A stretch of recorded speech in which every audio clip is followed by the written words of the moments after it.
Okay, next. Example 10. Two channels, one with a bitrate of 100 kbps and another one with a bitrate of 200 kbps are to be multiplexed. How this can be achieved? What is the frame rate? What is the frame duration? What is the bitrate of the link, which is output bitrate? Okay, jadi dia tanya macam mana nak solve bila kita ada dua channel, satu 100 kbps, satu lagi 200 kbps. Okay, which approach yang the most suitable approach? Multi-level multiplexing ke, multiple slot allocation ke, ataupun bit stuffing? Okay, so kita tengok 100 dengan 200 tu mungkin boleh bahagi ataupun darab.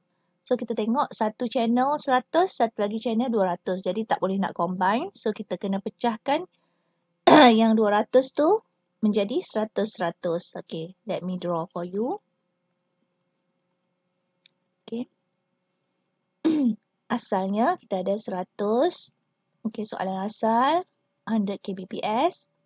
Then 200 kbps. Okay. So yang 200 ni kita boleh separate into 2. Jadi 100 kbps, 100 kbps. Okay, yang ni pun kekal sebagai 100. Okay. Okay, so frame dia akan jadi 3 output slot. Okay, 3 bit. So the question asks you how this can be achieved. Okay, how this can be achieved. Sorry.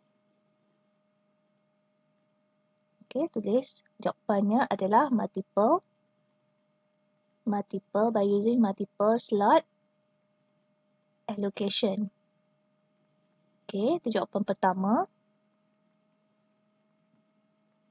Okay, jawapan kedua. Frame rate. Okay, frame rate dia sama dengan input rate. Macam yang selalu saya sebut, frame rate sama dengan input rate. Sama dengan, okay, so input rate kita yang latest adalah 100,000 frame per second. Okay. Frame duration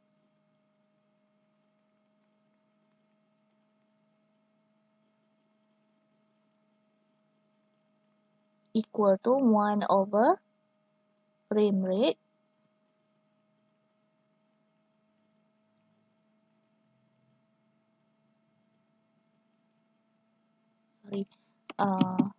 frame rate kita adalah 100,000.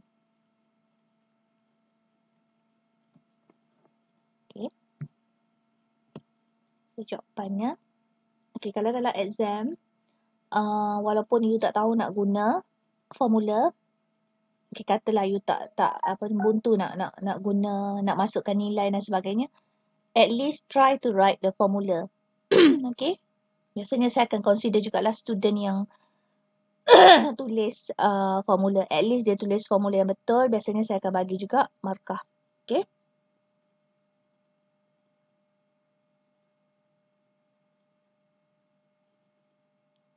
Okay. So the answer is you akan dapat okay, frame duration ni. Okay. Tulis kat bawah lah. 0.00001 second. Okay. Ataupun 10 micro. Okay. Kalau tak confident tinggal je macam ni. Dan last kali ialah output bitrate. Okay. Output bitrate.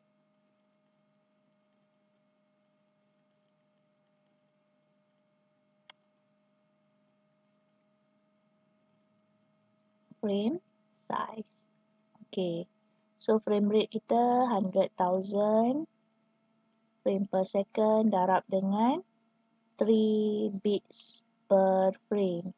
So finally you will get 300,000 bps. Okay.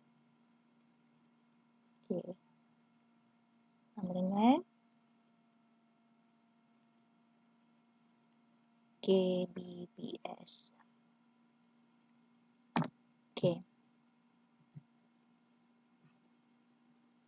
Okay, next we move to statistical TDM. Okay, yang kita buat sebelum ni semua tu calculation tu melibatkan synchronous TDM.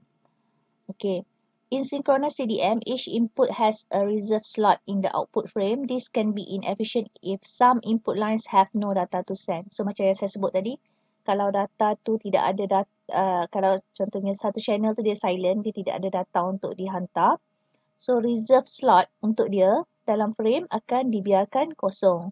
So tidak efficient. Maksudnya kita tidak menggunakan sepenuhnya bandwidth yang ada. So penyelesaian dia adalah statistical TDM. Okay. In statistical TDM, slots are dynamically allocated to improve bandwidth efficiency. Only when an input line has a slot's worth of data to send, it is given a slot in the output frame. Okay, perbezaan synchronous TDM dengan statistical TDM ni, statistical TDM dia hanya akan allocate output slot dalam setiap frame berdasarkan data yang hendak dihantar. Kalau satu station tu silent, maksudnya kalau satu station tu tidak ada data untuk dihantar pada satu-satu masa, maksudnya tidak akan ada slot yang assign untuk that channel. Okay, kita tengok. Okay, ni contoh dia perbezaan synchronous TDM dengan statistical. Okay, katalah line A, line B, line C, D, E. Okay, line C ni silent. So, bila kita menggunakan synchronous TDM, bila ada 5 channel, dia akan ada 5 output slot juga di dalam satu frame. Dan frame untuk C akan terbiar kosong dalam kesemua frame yang ada. Okay. Dan sama juga dengan frame A, frame E. Bila tidak ada data untuk dihantar, frame tu akan terbiar kosong juga. Okay. Tetapi dalam statistical TDM, slot dalam frame tu hanya akan diberi kepada stesen yang mempunyai data untuk dihantar. Contohnya, okay, untuk first frame hanya ada A1, B1, D1. So maknanya ada 3 slot sahaja. Okay. Untuk frame 2 pun 3 slot. B2, D2, E2. Maknanya untuk frame 1, okay, data untuk C1 dengan E1 tidak ada. So hanya ada stesen A, B, D sahaja. Okay. Walaupun 5 channel, tapi since C dengan E ni silent pada masa untuk frame 1 ni, so tidak ada slot. Okay. So this is the comparison of statistical and synchronous TDM. And output slot in synchronous TDM is totally occupied by data. Maksudnya tidak ada data kosong dalam synchronous TDM. Kalau statistical, kalau dalam synchronous TDM, okay, dalam synchronous TDM yang kita buat sebelum-sebelum ni tu synchronous. Okay, synchronous TDM ni semua dalam satu frame tu adalah data.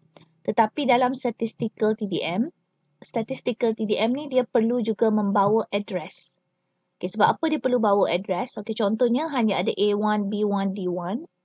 So dia kena bawa lah address A, address B dengan D. Supaya receiver tahu data dalam frame tu, dalam setiap slot tu perlu masuk ke output mana. Kalau tidak ada address, receiver tak tahu nak salurkan output tu masuk ke output yang mana. Okay. So in synchronous TDM, there is no need for addressing. Synchronization and pre-assigned relationship between input and output serve an address. Sebab dia dah memang, kalau dalam synchronous TDM ni, kita dah sedia maklum, sistem tu dah sedia maklum, receiver tu dah sedia maklum. Slot pertama akan pergi ke output 1, slot kedua akan pergi ke output 2 dan sebagainya. Dan seterusnya. Kalau statistical TDM, tidak ada fixed relationship between input and output because there are no reserved slot. Sebab tidak ada reserve slot. Mana-mana station yang ada data untuk dihantar sahaja akan diberikan slot. Jadi that's why dia perlu bawa addressing bersama. Okay, so this is okay. The addressing can be n bits to define n different output with lines with n equal to log to n. Okay, yang ni tak apa. Okay, so by that we finish chapter 5. Okay, you can try the exercises given.